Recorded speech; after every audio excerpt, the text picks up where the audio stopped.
ये बात दुनिया के अमीर और विकसित देशों को समझनी होगी कि वैक्सीन कवरेज उनके यहाँ ज्यादा है और वहां की तुलना में मिडिल और लो इनकम वाले देशों में अभी बहुत कम। इसीलिए वैक्सीन पासपोर्ट जैसी व्यवस्थाएं इस वक्त तो होनी ही नहीं चाहिए।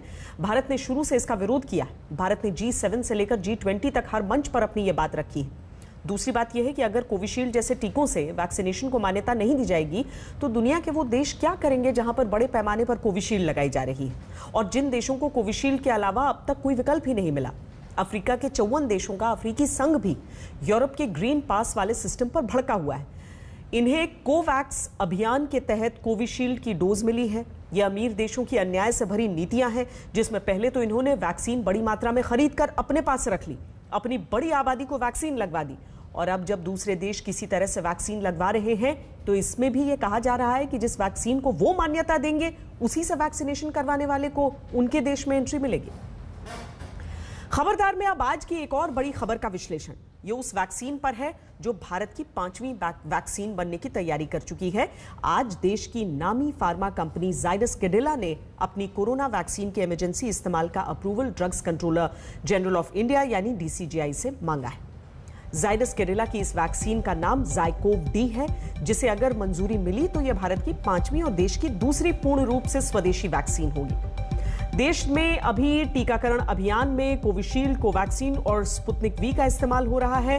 देश में अब अमेरिका के मॉडर्ना की वैक्सीन को भी लाइसेंस मिल गया है। DCGI ने मॉडर्ना को मंजूरी दे दी है। अब जाइडस कैडिला की वैक्सीन को मंजूरी का इंतजार है। इस वैक्सीन के तीसरे चरण का ट्रायल 28,000 लोगों पर किया गया है। इसमें 1,000 ऐसे भी थे जिनकी उम्र 12 से 18 साल थी।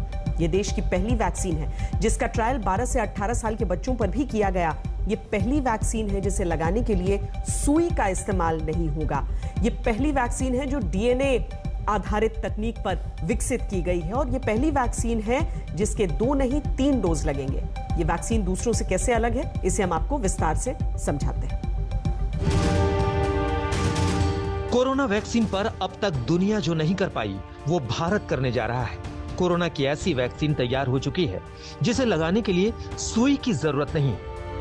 जाइडस कैडिला की निडल फ्री वैक्सीन ज़ाइकोव-डी तैयार है। इसके इमरजेंसी अप्रूवल की एप्लीकेशन दी गई है। अगर मंजूरी मिली तो सितंबर तक ये वैक्सीन आ जाएगी।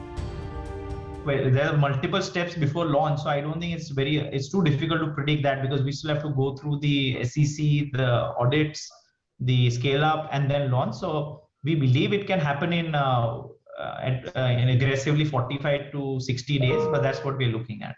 So it's for 3 doses, day 0, day 28, and day 56. For the 2 doses, it will be day 0 and day 28. So it will be a 28-day gap.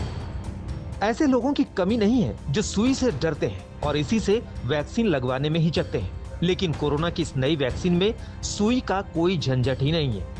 ये वैक्सीन फार्माजेट तकनीक से लगाई जाएगी। इस फार्माजेट तकनीक का अमेरिका में खूब इस्तेमाल होता है। इसमें सुई की जरूरत नहीं होती है। बिना सुई वाले इंजेक्शन में वैक्सीन की डोज भरी जाती है, फिर एक मशीन से इसे बाह में लगाया जाता है और मशीन का बटन क्लिक करते ही वैक्सीन लग जाती है।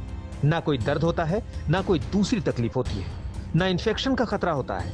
आसानी से स्किन के जरिए दवा शरीर के अंदर पहुंच जाती है।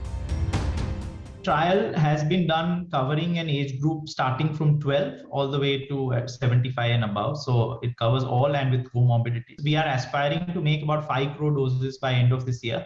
But our monthly capacity will be about 1 to 1.2 crore doses per month. And that we hope we are in the scale up. So we hope by August, but if not, then by September we achieve those scales. लेकिन जाइडस कैडिला की vaccine की सिर्फ यही खासियत नहीं है। ये corona की पहली निडल फ्री वैक्सीन है तो पहली DNA आधारित वैक्सीन भी है। RNA और DNA पर आधारित वैक्सीन को वैक्सीन डेवलप करने का सबसे आधुनिक तरीका माना जाता है।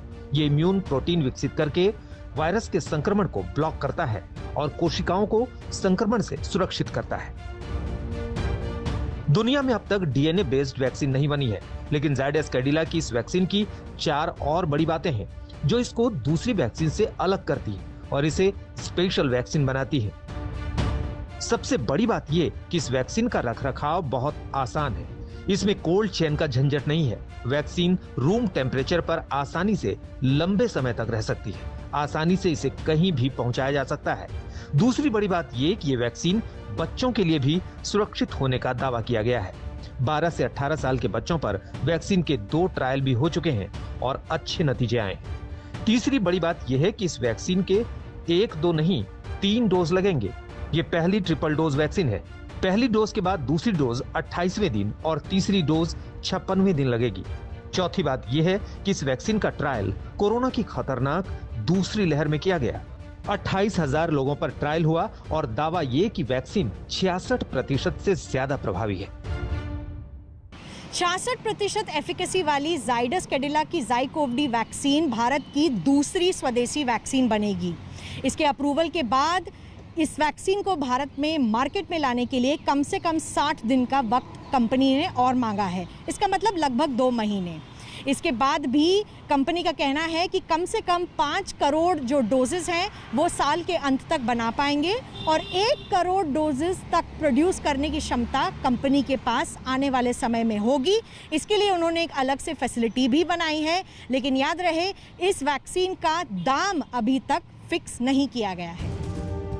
जाइडस कैडिला ने वैक्सीन के ट्रायल का डेटा दे दिया है और अब अगर मंजूरी मिलती है तो ये भारत की 5वीं वैक्सीन हो जाएगी और दूसरी ऐसी वैक्सीन होगी जो पूर्ण रूप से स्वदेशी है। दिल्ली से मिलन शर्मा के साथ आज तक ब्यूरो। रुक रहे हैं ब्रेक के लिए। ब्रेक के बाद आपको बताएंगे कि भारत किस तरह से आतंकियों के ड्रोन को हवा में ही जलाकर राख करने की तैयारी कर रहा है। डीआरडीओ के D4 ड्रोन डिफेंस सिस्टम पर पूरी रिपोर्ट बस थोड़ी देर में। आप रहिए खबरदार।